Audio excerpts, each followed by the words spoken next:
सत्संगत्वे निस्संगत्वं निस्संगत्वे निर्मोहत्वं निर्मोहत्वे निश्चलतत्वं निश्चलतत्वे जीवन्मुक्तिः पुनरपि जननं पुनरपि मरणं पुनरपि जननी जठरे शयनम् इह संसारे बहुदुस्तारे कृपया पारे पाहि मुरा। गुरुर्ब्रह्मा गुरुर्विष्णुः गुरुर्देवो महेश्वरः गुरुः साक्षात् परं ब्रह्म तस्मै श्री गुरवे नमः। वागीशाद्याः सुमनसः सर्वार्थानामुपक्रमे यं नत्वा कृतकृत्याः स्युः तं नमामि गजाननं। सूर्यनारायणं वन्दे देवीं त्रिपुरसुन्दरीं गुरूनधिगतार्थांश्च निरन्तरमहं भजे।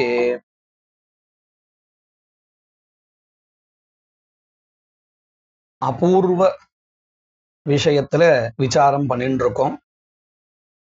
பொதுவாக எல்லா கர்மாக்களில பார்த்தோம்னு சொன்னா அங்கங்களில் இருந்து உண்டாகக்கூடிய அபூர்வம் ஒன்று, அதற்கு உற்பத்தியபூர்வம், அங்கத்திலிருந்து உண்டாயிருக்கக்கூடியதான உற்பத்தியபூர்வம் அப்படின்னு பெயர். அதே மாதிரி பிரதானத்திலிருந்து உண்டாகக்கூடிய ஒரு அபூர்வம், அதற்கும் உற்பத்தியபூர்வம் தான் பேரு. ஆனால் பிரதானத்திலிருந்து உண்டாயிருக்கக்கூடிய உற்பத்தியபூர்வம், இப்படி ரெண்டு விதமான உற்பத்தியபூர்வங்கள். இந்த அங்காபூர்வங்கள், நிறைய உற்பத்தியபூர்வங்கள் இருக்கும் இல்லையா, அங்கங்கள் நிறைய இருக்கும் பொழுது நிறைய அங்காபூர்வங்கள், அங்கத்திலிருந்து உண்டாயிருக்கக்கூடிய உற்பத்தியபூர்வங்கள் நிறைய இருக்கும். அவைகளோடு சேர்ந்து பிரதானத்திலிருந்து உண்டாயிருக்கக்கூடியதான உற்பத்தியபூர்வம், இவையெல்லாம் சேர்ந்து ஒரு பரமாபூர்வம் அல்லது பலாபூர்வம் உண்டாறது.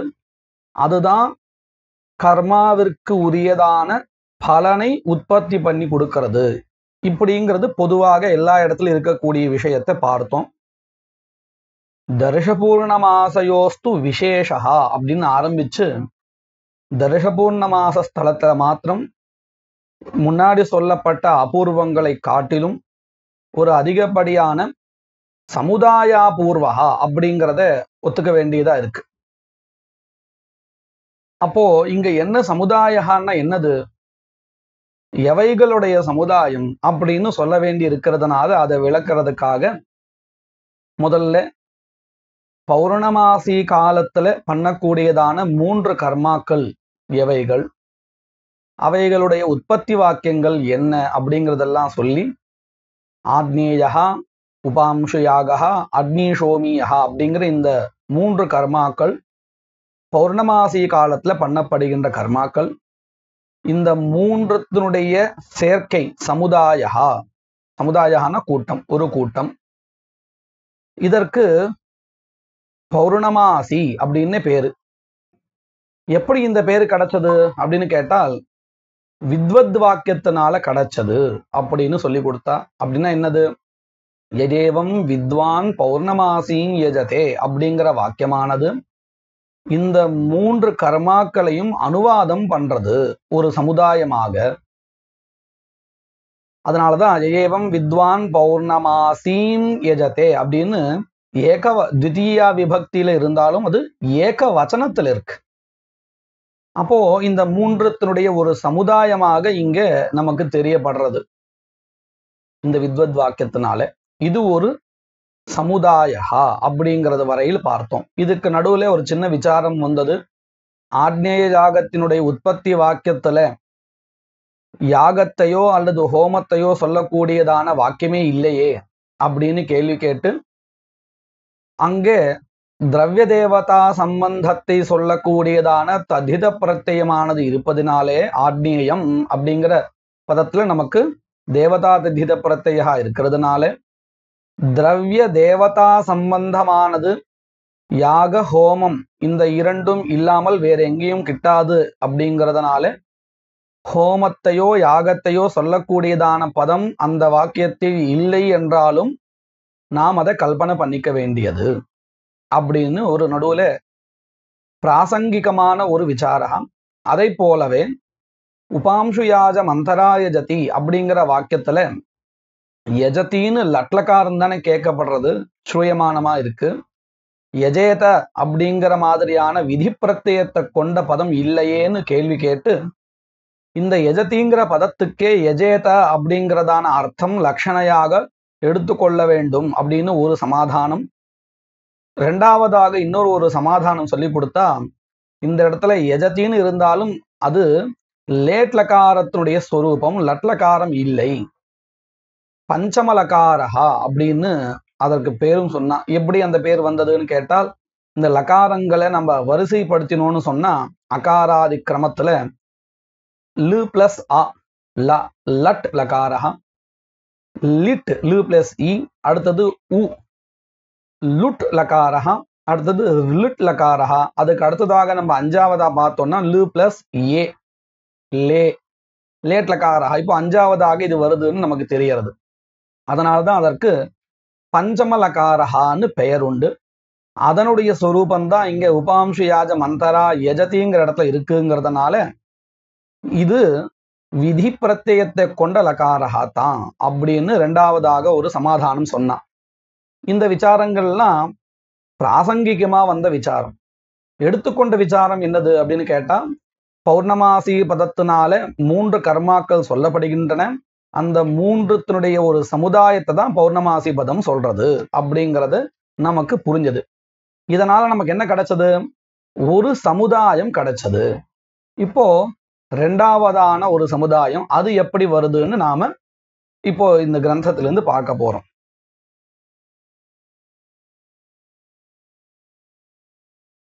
ததா, ததான்னு அவ்வாறே, எவ்வாறே, முன்பு எப்படி ஆக்னேய உபாம்சு யாக அக்னிசோமிய யாகங்களுடைய ஒரு சமுதாயத்தை பார்த்தோமோ அத போலவே ஐந்திரம் தத்யமாவாஸ்யாயாம், ஐந்திரம் ததி அமாவாஸ்யாயம், இங்கேயும் ஐந்திரம் அப்படிங்கிற இடத்த தேவதா ததி பிரத்யம் தான் இருக்கு.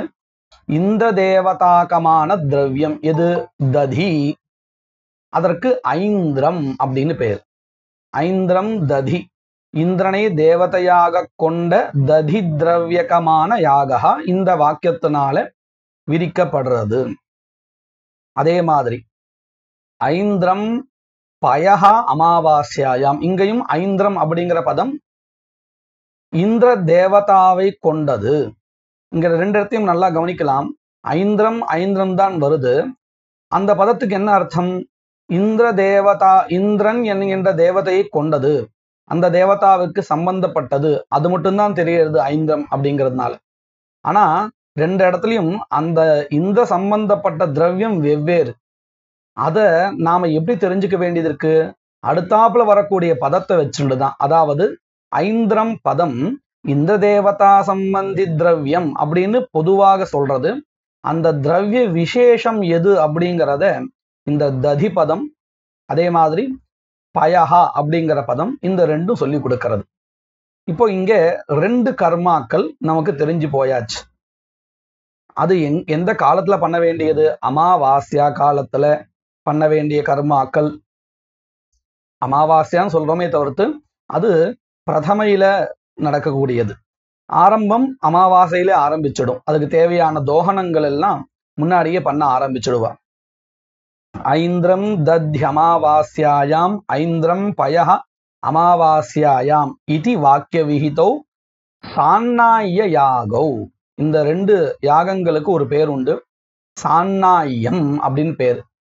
சம்யக் நீயத்தே ஹோமார்த்தம் அப்படிங்கிற வியுற்பத்தியை வச்சுண்டு இது ததியையும் ததி மிஸ்ரிதமான பயஹாவையோ அல்லது மற்ற திரவியத்தையோ இந்த சான்னாய பதம் சொல்றது.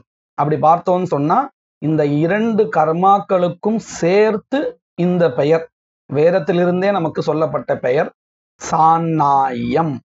இப்போ சான்னாயம் அப்படின்னு சொன்னா இந்த 2 கர்மாக்களையும் எடுத்துக்கணும். சான்னாய யாகௌ. இந்த இரண்டுக்கு இந்த பெயர் ஐந்திரந்ததி அப்படிங்கிற வாக்கியத்தினால சொல்லப்பட்ட கர்மாவிற்கும் ஐந்திரம் பயஹா அப்படிங்கிற வாக்கியத்தினால சொல்லப்பட்ட கர்மாவிற்கும் சான்னாய யாகஹான்னு பெயர். இப்போ 2 கர்மாக்கள் ஆயாச்சு. மூணாவது, முன்னாடி நம்ம ஒரு வாக்கியம் பார்த்தோம் இல்லையா, ஆக்னேய யாகத்தை விதிக்கக்கூடியதான யதா ஆக்னேயோ அஷ்டாகபாலஹான்னு ஒரு வாக்கியம் பார்த்தோம் இல்லையா, நீட்ட வாக்கியம். அந்த வாக்கியத்தினால சொல்லப்பட்டதான ஆக்னேய யாகா.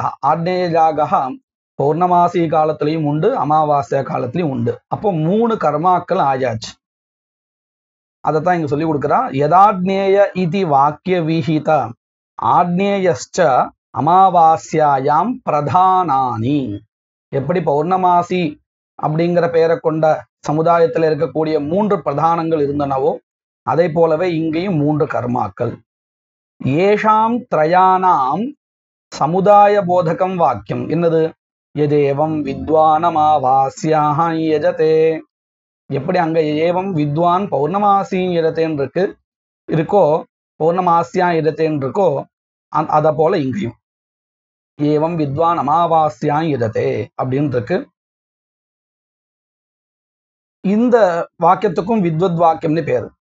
இதி வாக்கியே அமாவாஸ்யாம் இதி நாம்னா த்விதீய ஏகவச்சனாந்தேன சமுதாய ரூபேன அனுவாதஹா. இங்கேயும் இந்த 3 கர்மாக்களும் அனுவாதம் செய்யப்படுகின்றன. தேன, அதனால என்ன தெரிகிறது? வேதே, வேதத்தில் யத்ர தர்ஷசப்தஹா, தர்ஷசப்தமானது அல்லது அமாவாஸ்யா சப்தஹாவா, அமாவாஸ்யா என்கின்ற சப்தமோ ஸ்ருதஹா கேட்கப்படுகிறதோ தத்ர அங்கு யாக சமுதாயோபஸ்திதி, அந்த 3 கர்மாக்களுமே அங்க உபஸ்திதமாகிறது. எந்த இடத்துல அமாவாஸ்யான்னு பதம் இருக்கோ அல்லது பௌர்ணமாசின்னு பதம் இருக்கோ அந்த இடத்துல அந்த அமாவாஸ்யா காலத்துல செய்யப்படுகின்றதான 3 கர்மாக்களும் எடுத்துக்கொள்ள வேண்டும். அதை போலவே பௌர்ணமாசி என்கின்ற பதமானது எங்கே கேட்கப்படுகிறதோ அங்கே பௌர்ணமாசி காலத்தில் அனுஷ்டிக்கப்படுகின்றதான 3 பிரதான கர்மாக்கள் அவைகளை எடுத்துக்கொள்ள வேண்டும்.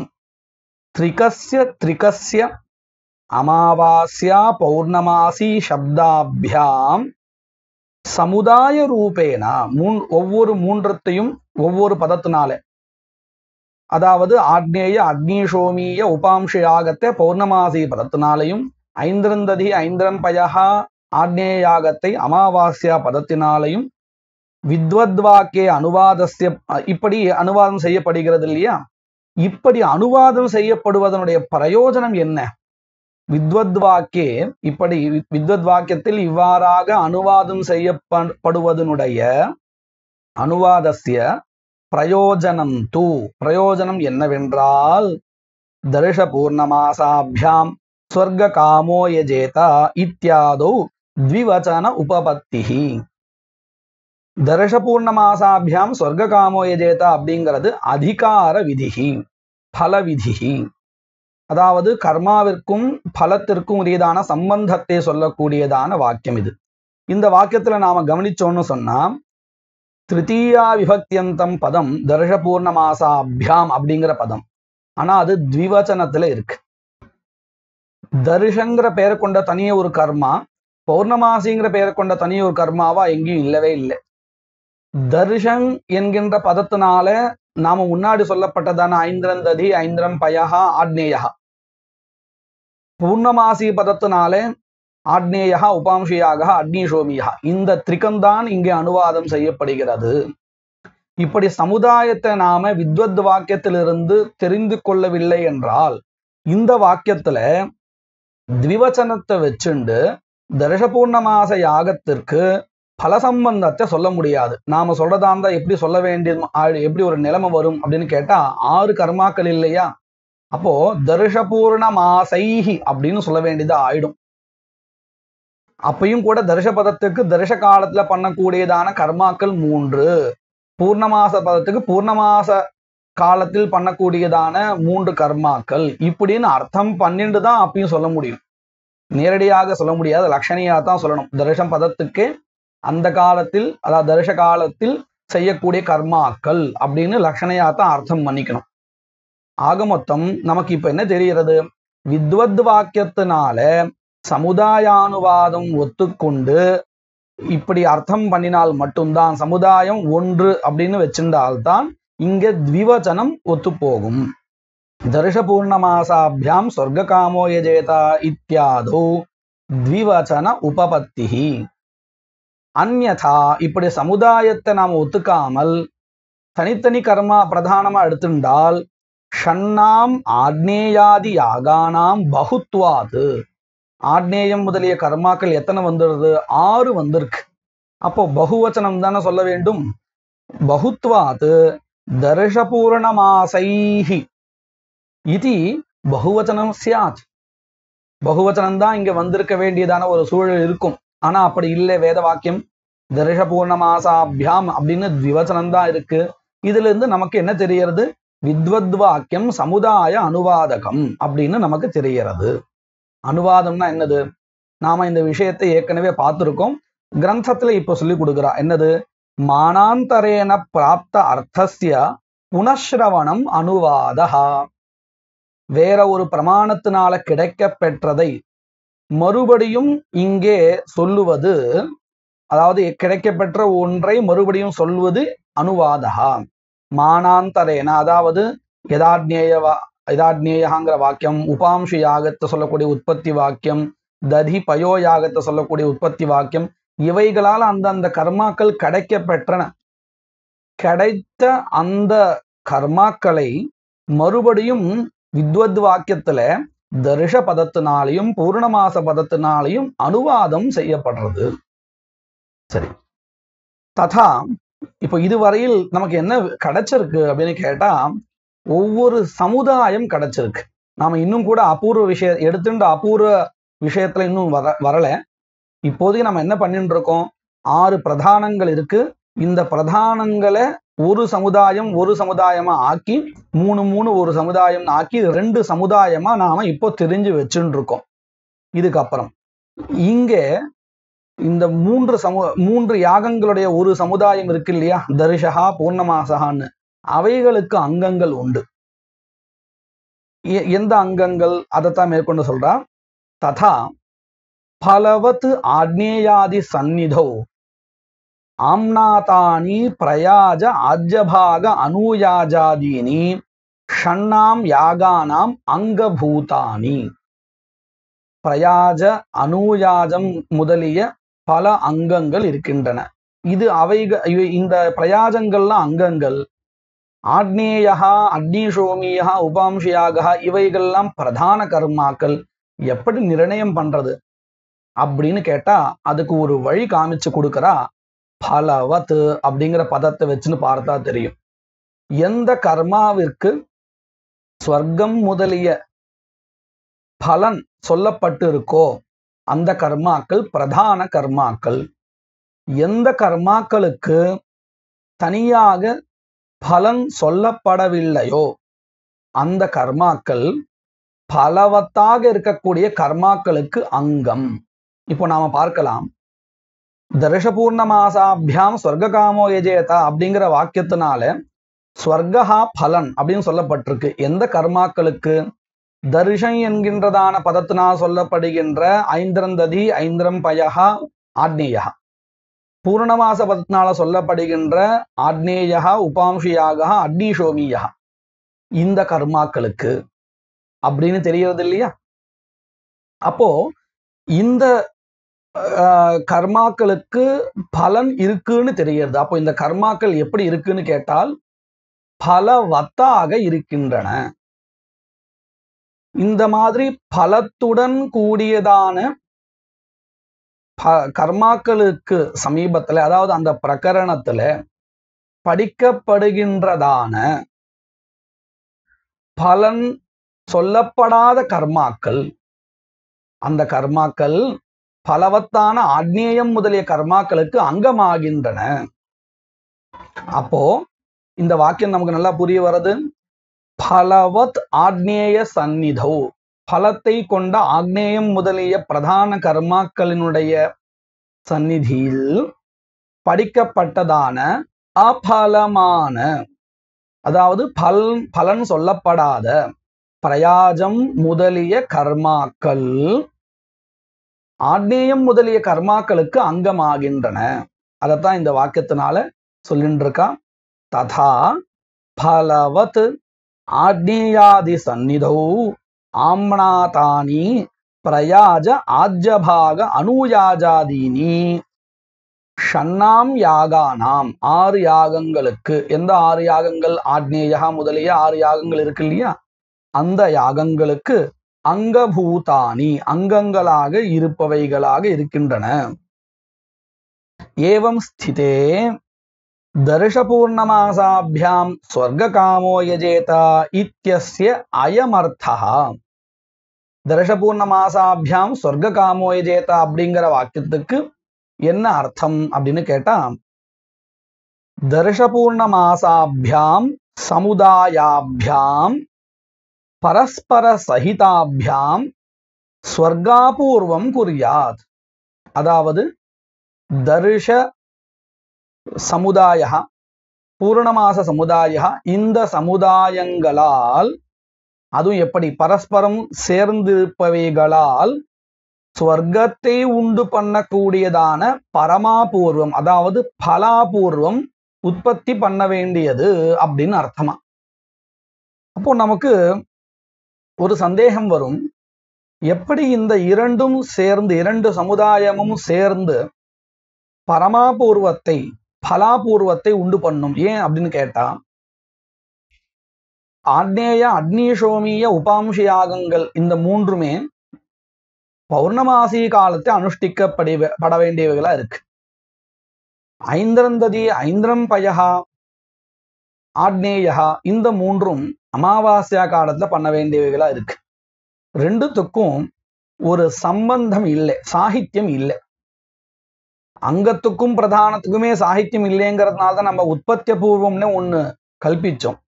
அப்படி இருக்கும் பொழுது நம்ம சொல்றது ஒரே காலத்துல ஒரே நாள்ல பண்ணக்கூடிய அங்கத்துக்கும் பிரதானத்துக்குமே சாகித்யம் இல்லை. அப்படிங்கிறதுனால தான் அங்கஜன்யம் உற்பத்திய பூர்வம் பிரதானஜன்யம் உற்பத்திய பூர்வம்னு 2 கல்பிச்சோம். இங்க எப்படி இருக்கு? ரொம்ப வியவதானம் இருக்கு, இடைவெளி இருக்கு. முதல் 3 தர்ஷ காலத்திலையும் அடுத்த 3 பௌர்ணமாசி காலத்திலையும் அனுஷ்டிச்சுட்டு இருக்கும். பௌர்ணமாசி காலத்தை முதல்ல 3ம் அடுத்த அமாவாசை இப்படின்னு வச்சுட்டு இருக்கோமே. இப்போ எவ்வளவு வியவதானம் இருக்கு, எவ்வளவு இடைவெளி இருக்கு, எப்படி இந்த சாகித்யம் வரும் அப்படின்னு ஒரு கேள்வி வரும் இல்லையா? அந்த கேள்விதான் கேட்கிறான். தத்ர கதம் காலத்வயவர்த்தினோஹோ சமுதாயயோஹோ வெவ்வேறு 2 காலங்களில் இருக்கக்கூடியதான 2 சமுதாயங்களுக்கு பரஸ்பர சாகித்யம் கதம், எவ்வாறு பரஸ்பரம் ஒவ்வொன்றத்துக்கு மற்றொன்றோடு சாகித்யமானது எப்படி? இத்யாகாங்ஷாயாம் என்று கேள்வி எழும்பொழுது ஸ்வரூபேன சாகித்யாபாவேபி, இந்த சமுதாய ஸ்வரூபத்தோடு பார்த்தால் சாகித்யம் ஏற்படாது என்ற போதிலும் திரிகாத்து ஏகைகம் அபூர்வம் ஜாயதே, ஒவ்வொரு 3 அதாவது 3 ஒரு சமுதாயம் இருக்கே, அந்த சமுதாயத்தில் ஒவ்வொரு சமுதாயத்திலிருந்து ஒவ்வொரு சமுதாயபூர்வமானது உண்டாகிறது. இதைதான் இங்க அதிகப்படியா ஒத்துருக்கா. முன்னாடி சொல்லப்பட்ட சாமானிய எல்லா கர்மாக்களிலும் சமுதாயபூர்வம் அப்படிங்கிறது ஒண்ணு தேவையில்லை, இங்க அது தேவையா இருக்கு. திரிகாத்து ஏகைகம் அபூர்வம் ஜாயதே தத்வாரா, அந்த சமுதாயபூர்வத்தின் வழியாக சமுதாயயோகோ சாகித்யம் இத்யுச்சதே, இப்படி சமுதாயபூர்வத்தின் வழியாக 2 சமுதாயத்திற்கும் சாகித்யமானது சம்பந்தமானது ஏற்படுகிறது என்று சொல்லப்படுகிறது. ஏகைகஸ்ய திரிகஸ்யாபி திரிகாபூர்வ ஜனகத்துவம் கதம், எப்படி ஒவ்வொரு சமுதாயமும் ஒவ்வொரு 3 கர்மாக்களும் இந்த 3 கர்மாக்களிலிருந்து ஒரு சமுதாயபூர்வத்தை எப்படி உருவாக்கின்றன அப்படின்னு கேட்டால், முதல்ல பௌர்ணமாசி காலத்தை பண்ணக்கூடியதான 3 பிரதான கர்மாக்கள் எடுத்துப்போம். அந்த 3 பிரதான கர்மாக்கள் அவைகளுடைய அங்கங்கள் பிரயாஜ அனுயாஜம் முதலிய எத்தனை அங்கங்கள் இருக்கோ அத்தனை அங்கங்கள், அந்தந்த அங்கங்களிலிருந்து உற்பத்திய பூர்வம் அதுக்கப்புறம் இந்த 3 பிரதான கர்மாக்கள் ஆக்னேயா, அக்னிஷோமியா, உபாம்சோன், இவைகளிலிருந்து ஒரு உற்பத்திய 3 உற்பத்திய பூர்வங்கள் இவ அத்தனையும் சேர்ந்து ஒரு சமுதாய பூர்வத்தை உண்டு பண்றது. அதை போலவே அமாவாஸ்யா காலத்துல பண்ணக்கூடியதான ஐந்திரந்ததி, ஐந்திரம் பயா, ஆக்னேயா, அவைகளுடைய அங்கங்கள், அவைகளுடைய அங்கங்களிலிருந்து எத்தனை அங்கங்கள் இருக்கோ அத்தனை உற்பத்திய பூர்வங்கள். அதே மாதிரி 3 பிரதான கர்மாக்களிலிருந்து உற்பத்திய பூர்வங்கள். இந்த அத்தனை உற்பத்திய பூர்வங்களும் சேர்ந்து ஒரு சமுதாய பூர்வத்தை உண்டாறது.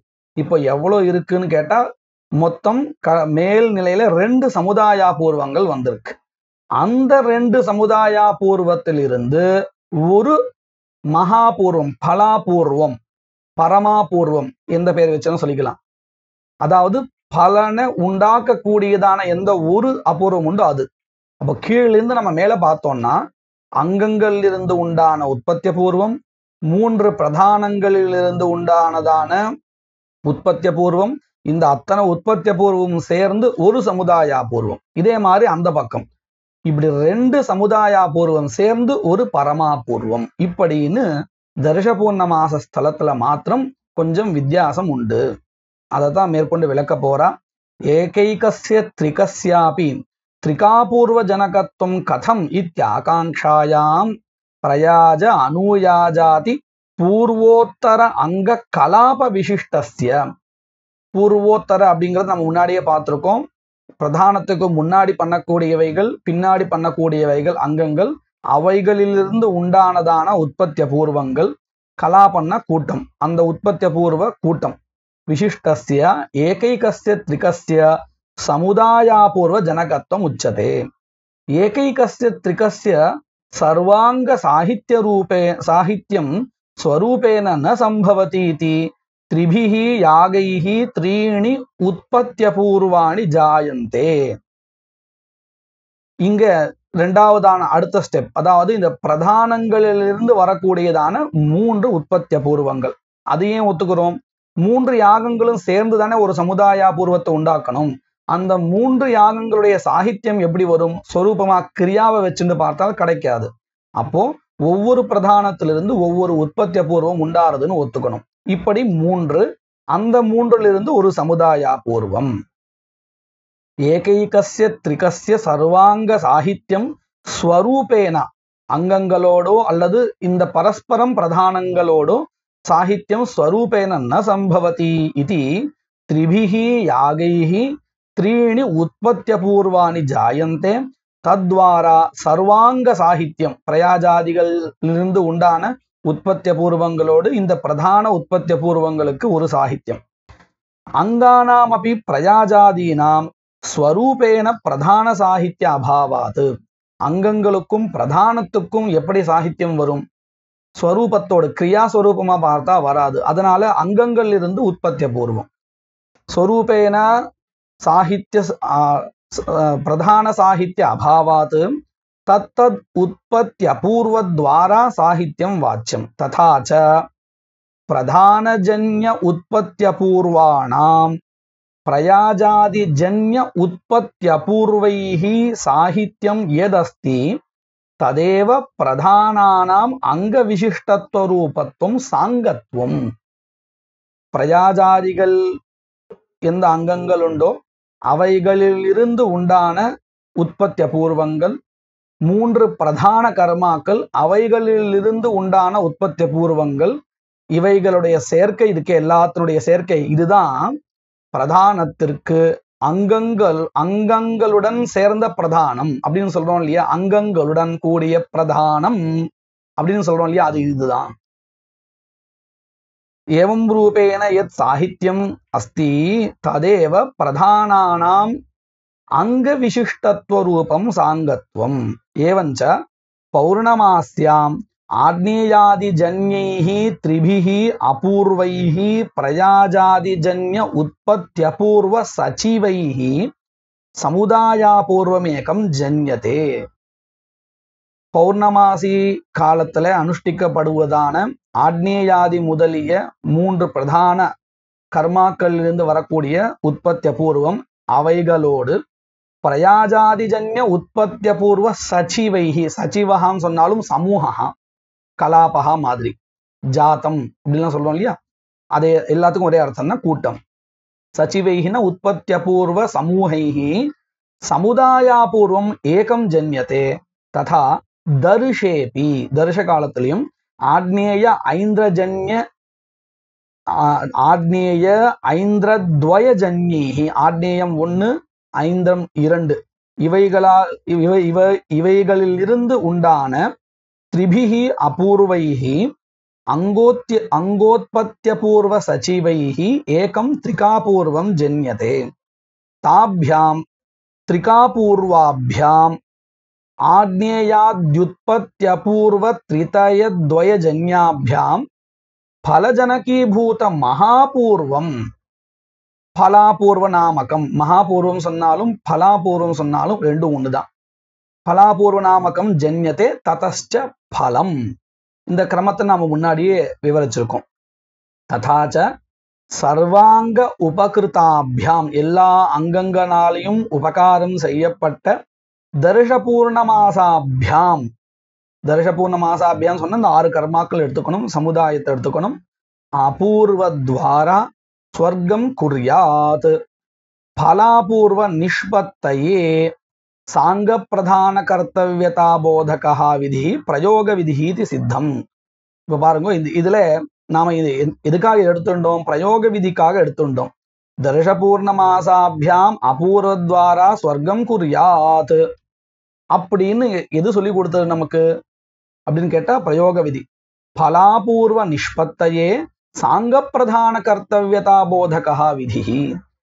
பலாபூர்வத்தை உண்டு பண்றதுக்கு எது தேவைன்னு கேட்டா சாங்க பிரதானத்தை அனுஷ்டானம் பண்ணணும். அதை சொல்லக்கூடிய விதிதான் பிரயோக விதி. பலாபூர்வ நிஷ்பத்தையே சாங்க பிரதான கர்த்தவியதா போதகா விதி பிரயோக விதி இது சித்தம். பிரயோக விதியை முதல்ல ஆரம்பிச்சா இல்லையா நிரூபணம் பண்றதுக்கு, அது இதோட முடியறது. இதுக்கப்புறம் விதேகே திரைவித்தியம். நாம முன்னாடியே விதி பத்தின ஒரு விசாரம் பண்ணினோம். இந்த பிராமண வாக்கியம் வரும் பொழுது உற்பத்தி விதிகி, உற்பத்தி விதிகி, அதே மாதிரி விநியோக விதிகி இப்படி எல்லாம் பார்த்தோம்.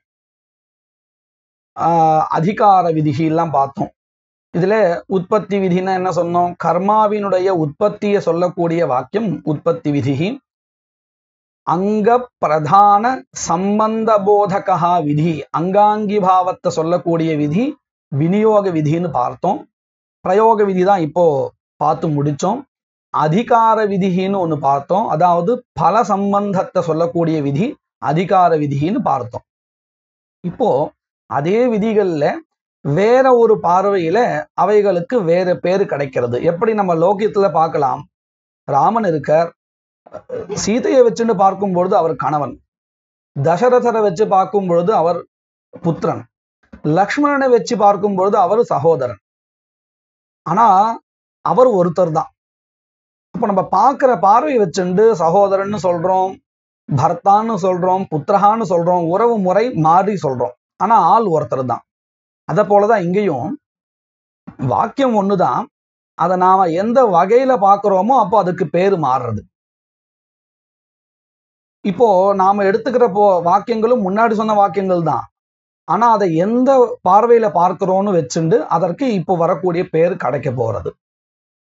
முதல்ல இந்த 3 விதமான விதிகள் என்ன அப்படின்னு கேட்டா, அபூர்வ விதிகி, நியம விதிகி, பரிசங்கியா விதிகி அப்படின்னு 3 பெயர்கள். இதை நம்ம பார்க்க போறோம். புனரபி விதிகி த்ரிவிதா.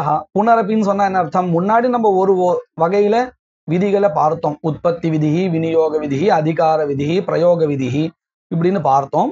மறுபடியும் வேற ஒரு ஆஸ்பெக்ட், வேற ஒரு பார்வையில புனரபி விதிகி த்ரிவிதா. அபூர்வ விதிகி, நியம விதிகி, பரிசங்கியா விதிச்சேதி. இதுல அபூர்வ விதின்னா என்னது? தத்ர யஹா விதிஹி அத்யந்த அப்ராப்தமர்த்தம் பிராபயதி சஹா அபூர்வ விதிஹி. இந்த 3 வகையான விதிகள்ல, தத்ர 3 வகையான விதிகள்ல யஹா விதிஹி எந்த விதியானது அத்தியந்தம் அப்பிராப்தம் அர்த்தம் விதத்தே நம்மளால வேற எந்த பிரமாணம் கொண்டும் தெரிந்து கொள்ள முடியாத ஒரு விஷயத்தை சொல்கிறதோ, எந்த விதியானது சொல்கிறதோ அந்த விதிக்கு அபூர்வ விதிஹி. இந்த பேர் பார்த்தாலும் நமக்கு தெரியும். அபூர்வம்னா என்னது? அஜ்ஞாதம். நமக்கு வேற எந்த பிரமாணத்தினாலையும் அது தெரியாது. இந்த வாக்கியம் இல்லைன்னா நமக்கு வேற எந்த பிரமாணத்தினாலையும் அதை தெரிந்து கொள்ள முடியாது. அப்பேற்பட்ட தெரிந்து கொள்ள முடியாத ஒரு விஷயத்தை சொல்லக்கூடிய விதி அபூர்வ விதிஹி. யதா தர்ஷபூர்ணமாச பிரகரணே, தர்ஷபூர்ணமாச பிரகரணத்தில் ஒரு உதாரணம் காமிக்கிறா. என்னது? விரீஹீன் புரோக்ஷதி இதி புரோடாச ஆக்னேய யாகான்னு கொஞ்ச நேரத்துக்கு முன்னாடி பார்த்தோம் இல்லையா? அந்த ஆக்னேய யாகத்துல திரவியம் புரோடாசகா.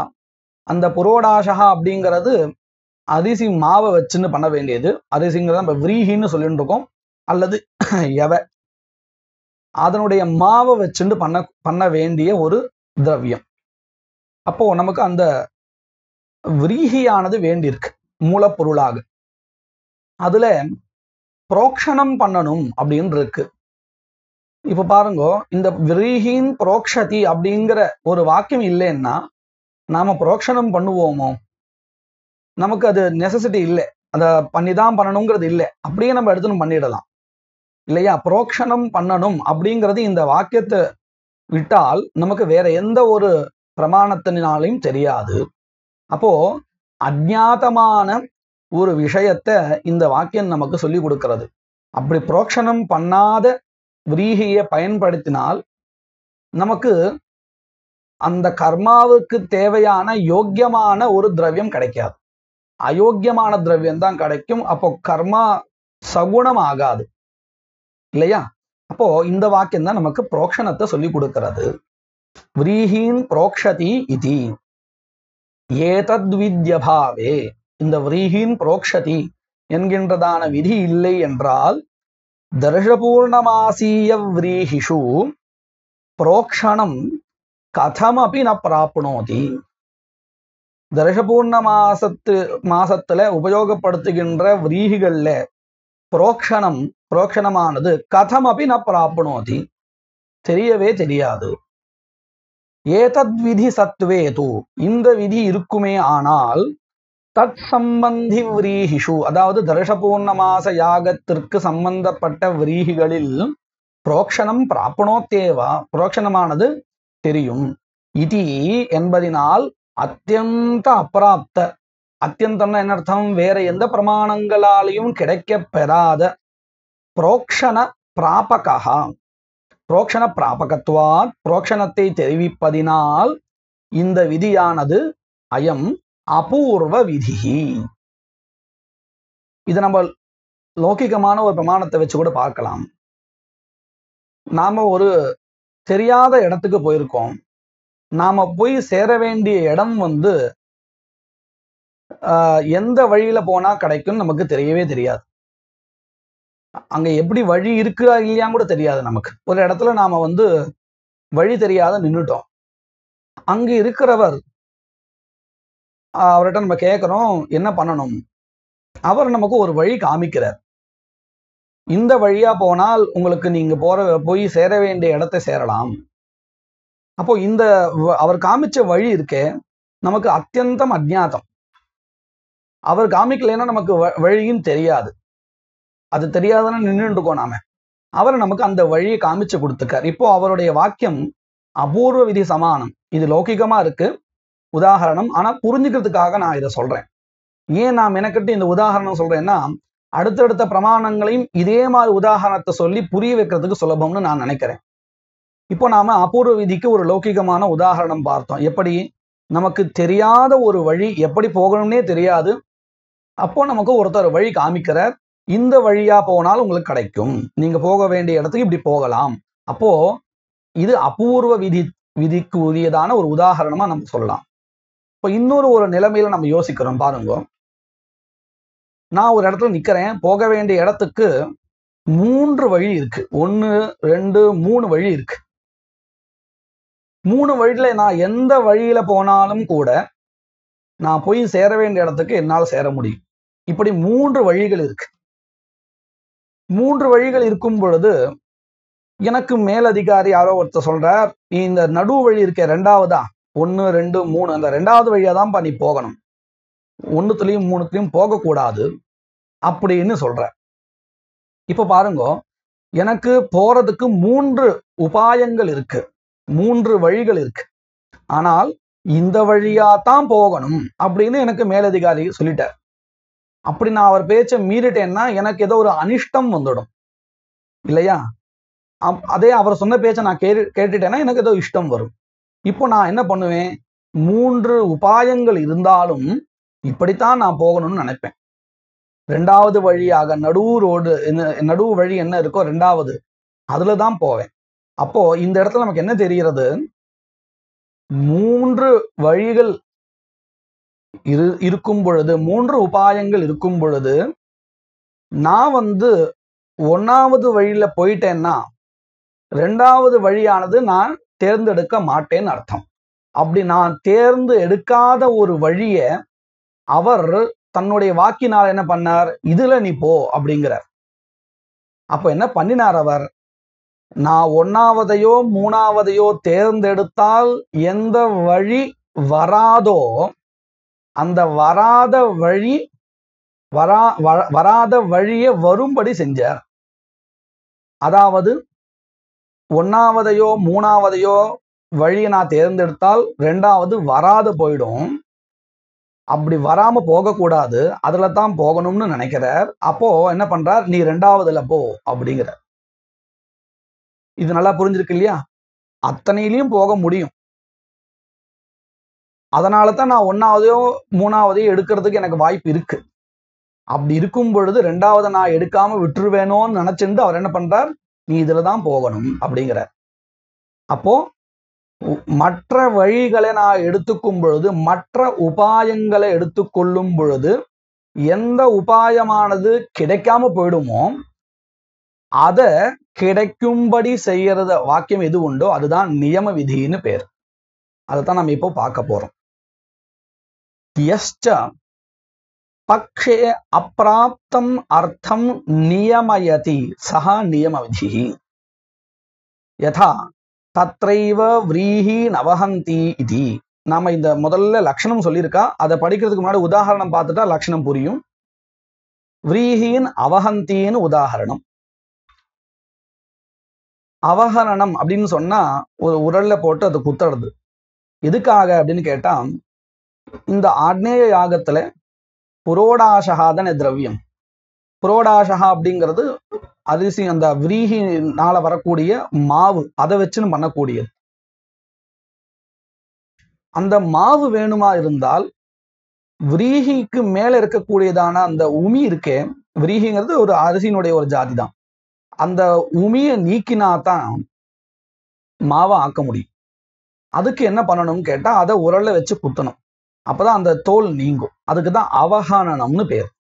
இப்போ பாருங்க, இந்த தோலை நீக்கிறதுக்கு நமக்கு நிறைய வழிகள் இருக்கு. அழகா மிஷின்ல போட்டு எடுத்துடலாம். நகத்தை வச்சுன்னு பிச்சு பிச்சு எடுக்கலாம், நமக்கு நேரம் இருக்குன்னு சொன்னா அப்படியும் பண்ணலாம். அவஹரணமும் பண்ணலாம். இப்படி 3 உபாயங்கள் நமக்கு இருக்கு. 3 உபாயங்கள் இருக்கும் பொழுது நான் எதை வேணா தேர்ந்தெடுக்கலாம். உதாரணத்துக்கு ரொம்ப சுலபமா இருக்குங்கிறதுனால மிஷின்ல போட்டு நான் எடுத்துக்கிறது அப்படின்னு நான் ஒரு முடிவு பண்ணிட்டேன்னா அந்த உபாயத்தை நான் எடுத்துப்பேன். அப்படி எடுத்துக்கும் பொழுது எது விட்டு போகும் அப்படின்னு கேட்டா, இந்த நகத்தினால பிக்கிறதுன்னு சொன்னேன், அதுவும் விட்டு போயிடும், அவஹரணமும் விட்டு போயிடும்.